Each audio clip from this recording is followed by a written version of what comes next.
দেবে। 5টা মেয়ে তো 4টে বিয়ে হয়ে গেছে, আর শেষ ছোট মেয়েটা বাকি আছে। তাই মসজিদের ইমাম সাহেবের কাছে বলতেছেন, হুজুর দোয়া করেন আল্লাহ যেন আমার এই শাকনা মেয়েটা 16 বছর বয়স হয়ে গেল যেন বিয়েটা দিতে পারি। এরপর এর বিয়ে দিলে আমি কবরে মাটির তলে থাকি আর খাটের তলে থাকি, সেটা পরে দেখা যাবে, অন্তত মরে শান্তি পাইতাম। দেখেন এই লোকটা এখন বাঁচতে চাইতেছে শুধু তার মেয়েটা বিয়ে দেওয়ার জন্য। এটা কি কোন হায়াত হলো? এটা আপনি এই আশায় বেঁচে আছেন, এটা মেয়ে বিয়ে দেবেন। এক লোক দৌড়াইতেছে, বুঝছেন? তা হুজুর বলতেছে, এই মিয়া দৌড়ান কেন? তো কই ছেলের বউ দেখতে যাইতেছে। তো এত দৌড়ানোর দরকার কি? কই আব্বা মরে যাইতেছে, মানে ওই লোকের বাপ ছেলের দাদা, কথা মিলতেছে তো বুঝেন? কিন্তু এত দৌড়ানোর দরকারটা কি? কই আব্বা অসুস্থ, কয়েকদিন বেডে বেহুশে পড়ে আছে, যখনই হোশটা ফেরে তখনই কয়, আরে পুতার বউটা নাই দেখতে পারলাম না, পুতার বউটা না দেখে মরে যাইতে হবে। আরে এই বলে আর বেহুশায়। তা আমি দৌড়াইতেছি যাতে আব্বার অন্তত বিয়ে করে ছেলেটারে বিয়ে করার জন্য পুতার বউটা দেখাইতে পারি। কেমন যেন মনে হইতেছে ওই বেটার মৌত শনিবার হওয়ার কথা ছিল, এখন শুধু পুতার বউটা দেখবে, এখনো মরতেছে না। এত তার চাপ পুতার বউ দেখার জন্য, মনে কবরে তার সওয়াল করবে যে তোর পুতার বউয়ের নাম কি আর তার চেহারাটা কিরকম। কি বলেন? এর জন্য কি বাঁচবেন আপনারা? না। কথা কন না কেন? ওই জিন্দেগি চান যে জিন্দেগির মধ্যে বরকত আছে, যে জিন্দেগির মধ্যে বরকত, জিন্দেগির মধ্যে কোনো ইবাদত নাই, ওই জিন্দেগি কোন জিন্দেগি না। যেই চোখের মধ্যে কোনো পানি নাই, ওই চোখ কোনো চোখ না। যেই জবানের মধ্যে কোরআন তেলাওয়াত নাই, জিকির নাই, ওই জবান কোনো জবান না। যে কানের মধ্যে কোরআনের তেলাওয়াত শুনে না, কোরআনের মাহফিলে শুনতে কথাগুলো শুনতে ভালো লাগে না, ওই কান কোনো কান না, ওই দিল কোনো দিল না। যে দিলের মধ্যে আল্লাহ আল্লাহ রাসূলের মুহাব্বত থাকে না। কথা বলে ঠিক কি? ঠিক। এই জন্য ভাইরা আমার, আল্লাহর নবী দোয়া করতেন, আল্লাহুম্মা বারিক লানা ফি রজব ওয়া শাবান। আয় আল্লাহ, আমাদেরকে আপনি রজব আর শাবানটাকে বরকতময় করে দেন। ওয়া বাল্লিগনা রমাদান, আর আমাদের হায়াতটাকে আপনি রমজান পর্যন্ত পৌঁছায় দেন, যাতে রমজানের রোজা রাখার মাধ্যমে আমরা আমাদের গুনাহকে ঝরাইতে পারি। সুবহানাল্লাহ। রজব শাবানে বরকত দাও, রমজান মাসে গুনাহ ঝরাও। রজব শাবানে বরকত দাও, রমজান মাসে গুনাহ ঝরাও। সপ্তাহ জুড়ে তুমি বরকত দাও, সপ্তাহ জুড়ে তুমি বরকত দাও, জুমার দিনে তুমি গুনাহ ঝরাও। রজব শাবানে বরকত দাও, রমজান মাসে গুনাহ ঝরাও। রজব শাবানে বরকত দাও, রমজান মাসে গুনাহ ঝরাও। বলেন আল্লাহুম্মা আমিন। আল্লাহুম্মা আমিন। সবাই রাজি আছেন তো? জি। রজব মাসে, রজব এবং শাবানে আল্লাহ আমাদের জীবনের মধ্যে বরকত দিয়ে দিক। চান কি চান না? বলেন চান। যে জিন্দেগির মধ্যে হালাল খানা নাই, সেই জিন্দেগি কোন বরকতময় জিন্দেগি? বলেন না। যে জিন্দেগির মধ্যে ওজনে কম দেয়, ওটা কোনো জীবন নয়। শুধু নামাজ পড়লে হবে না, রোজা রাখলে হবে না। আমার সম্মানিত মা ও বোন, অনেক মা আছে নামাজ পড়েন, কোরআন তেলাওয়াত করেন, আবার জিকিরও করেন, কিন্তু দুঃখের বিষয় টিভির মধ্যে গান বাজনা চলে, নাটক চলে, উনি নাটকও দেখে, আবার তাসবিহ নিয়ে সুবহানাল্লাহ জিকিরও করে। আছে না নাই? বলেন আছে। দাদি তুমি জিকির করতেছো আবার টিভি দেখতেছো, কই চোখও কাজ করতেছো তো মুখও চলুক, মানে দুধ দিয়ে গু দিয়ে মাথায় খাচ্ছে একেবারে। বলেন না নাউজুবিল্লাহ। নাউজুবিল্লাহ। মুরব্বি আছে না নাই? আছে। সামনে মুরব্বিরা বসা তো রাগ করে কিনা, কারোর সাথে যদি মিলে যায় তাতে খেপে দেওয়া আমার করে, রাগ করেন না। এরা মুরব্বি আছে, অনেক মুরব্বি আছে 70 বছর বয়স পার হয়ে গেছে, চার দোকানে যে বসে, সব যুবক বাড়ি চলে যায়, বুড়ো নড়ে না। রাত 1টা পর্যন্ত কেতলির পানি শেষ না পর্যন্ত চার দোকানতে বুড়ো ঠ্যাং নামে না। আছে না নাই? বলে একেবারে কেতলির পানি শেষ হবে, টিভির সিনেমাটা শেষ হবে, তারপরে বাড়ি যাবে। শহরে তো দোকান ঘাটে তো টিভি দেখেন, এগুলো গ্রামে বেশি চলে। আছে না নাই? বলে কি জিন্দেগি! এই জন্য ভাইরা আমার, ভাইরা আমার, খুব সাবধান। এমন জীবন চান যে জিন্দেগির মধ্যে বরকত আছে, এমন জীবন চান যে জিন্দেগির মধ্যে আল্লাহর রহমত আর দয়া আছে, হালাল খাবেন, হারাম খাবেন না। নামাজ পড়বেন শুধু, রোজা রাখলেন না, রোজা রাখলেন দান সদকা করলেন না। আবার দান তো করতেছেন কিন্তু দানের টাকা আপনি ওজনে কম দিয়ে টাকা কামানোর পয়সা, বলেন নাউজুবিল্লাহ। নাউজুবিল্লাহ। হারাম টাকায় দান করলে নেকি পাওয়া যায় না। আল্লাহর কোরআনের রাসূলের হাদিসের সারমর্ম হলো, কেউ যদি হারামের টাকা দিয়ে মসজিদ মাদ্রাসায় দান করে, সওয়াবের নিয়ত করার সাথে সাথে আল্লাহ তার আমলনামায় গুনাহ লিখে দেয়। নাউজুবিল্লাহ। ওজনে কম দেওয়ার দ্বারা টাকা হারাম হয়ে যায়, সুদের দ্বারা টাকা পয়সা হারাম হয়ে যায়, ঘুষের দ্বারা টাকা পয়সা হারাম হয়ে যায়, মিথ্যার দ্বারা পয়সা উপার্জন করলে ওই পয়সা হালালের জায়গায় হারাম হয়ে যায়, জনগণের মাল মেরে খাইলে ওটাও হারাম হয়ে যায়। আপনারা শুনেছেন কিছু কিছু প্রতিনিধি, জনপ্রতিনিধি আছে, সরকার থেকে বরাদ্দ হয় 5 টন, 2 টন দেয় আর 3 টন গায়েব করে দেয়। এই 3টা টন যে গায়েব করে দিল, এই 3টা টন মাল তার জন্য হালাল নাকি হারাম? হারাম। এই রকম লোক মাহফিলে এসে বলে যে আমি মসজিদে 10,000 টাকা দেব, ওর টাকা নিয়ে কোনো লাভ আছে নাকি?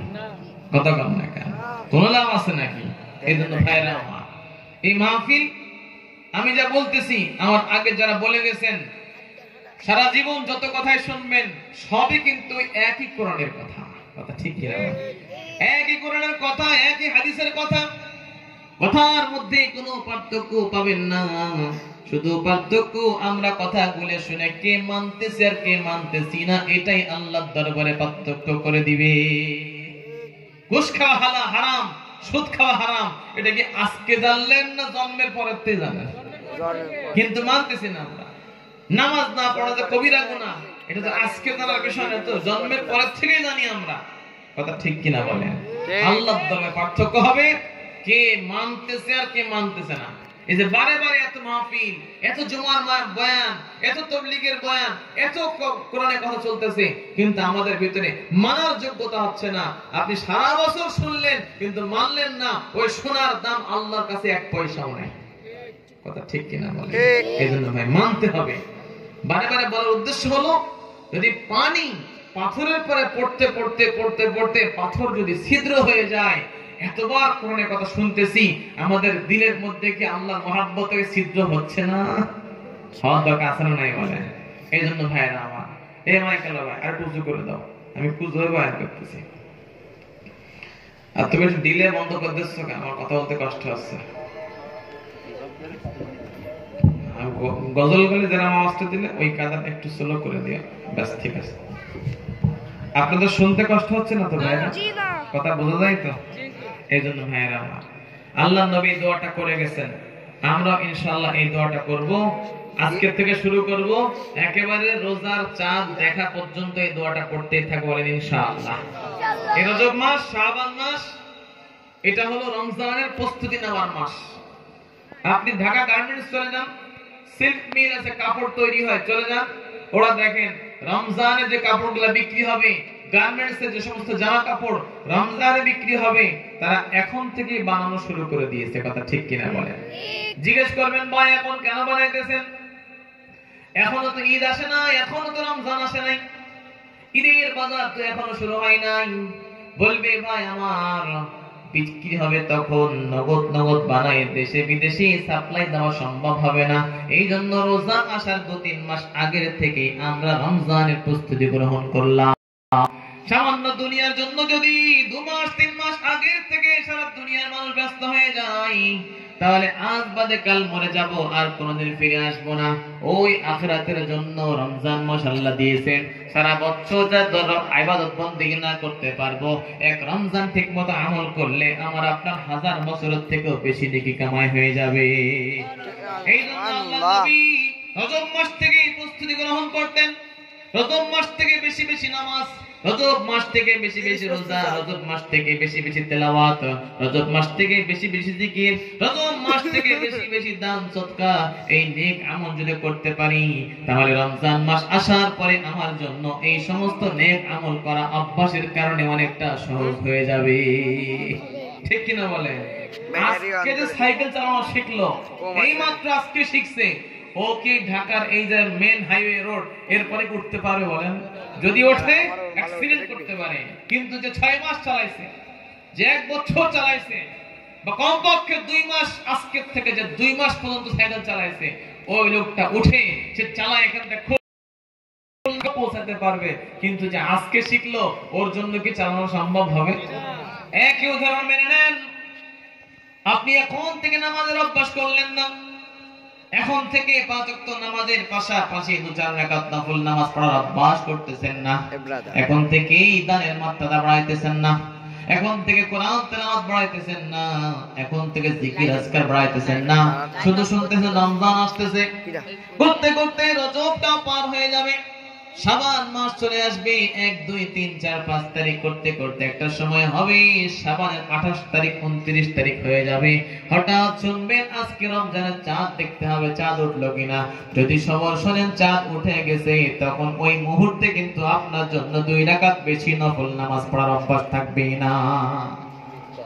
বসে যান মাশাআল্লাহ। যার অভ্যাস থাকে না, তো রমজান চলে যাবে, 2-4 রাকাত নফল নামাজ পড়বেন, এই তৌফিক আপনার হবে না। রমজান চলে যাবে, একটু বেশি দান করবেন, তৌফিক হবে না। রমজান চলে যাবে, কোরআন তেলাওয়াত করবেন, দেখবেন গত মাসটাও যেমন গিয়েছিল রমজান মাসটাও তেমন যাইতেছে। বোঝা গেল আপনি আগের থেকে রমজানের কোনো প্রস্তুতি গ্রহণ করেন নাই। এই জন্য আল্লাহর নবী 2 মাস আগে থেকে দোয়া করতেন, পাশাপাশি প্রস্তুতি গ্রহণ করতেন। আয় আল্লাহ আমাদেরকে রজব আর শাবানে বরকত দিয়ে দেন, আর আমাদের হায়াতটাকে রমজান পর্যন্ত পৌঁছায় দেন, যাতে করে রমজানের রোজা রাখা আর তারাবির নামাজ পড়ে দোয়া জিকির তেলাওয়াত আর দান সদকা বেশি বেশি করে আল্লাহ জানো তোমার কাছ থেকে আমরা মাগফিরাত করাইতে পারি। মাই ছোট ভাই সুবহানাল্লাহ। সবাই প্রস্তুত থাকবেন ইনশাআল্লাহ? ইনশাআল্লাহ বলেন সবাই। এইজন্য ভাইরা, এই রমজান সাধারণ কোনো বিষয় নয়। এই রমজান পাবেন কিনা কোনো গ্যারান্টি নাই। হঠাৎ করে ডাক আসতে পারে, পারে কি পারে না বলে। মসজিদের মাইকে তার ঘোষণা, কালকে আপনারটাও হতে পারে। বলবে হুজুর আমারটা বা আপনারটা, আমারটাও হতে পারে, পারে কি পারে না বলে। এজন্য যাওয়ার আগেই আমাদেরকে আখিরাতের ব্যাগ বুসকা, কবরের সামানা রেডি করে রাখার দরকার আছে না নাই বলেন? সবাই বলেন আছে না নাই বলেন? একই দিন তোমারি নাম মসজিদে হবে এলাম, একই দিন তোমারি নাম মসজিদে হবে এলাম। তৈরি থেকো, তৈরি রেখো কবরের মাল সামাল, একই দিন তোমারি নাম মসজিদে হবে এলাম, একই দিন তোমারি নাম মসজিদে হবে এলাম। ঠিক কিনা বলে? হতে পারে কি পারে না বলে? ডাক্তার বলেছে 3 মাস বাঁচবে না, যা খাবার খেয়ে নেয়। আমরা দেখতেছি 3 বছর হয়ে গেল, রোগী মরে না, 2 মাস পার হয় না, ডাক্তার মরে পগার পার হয়ে গেছে। ঠিক কিনা বলে?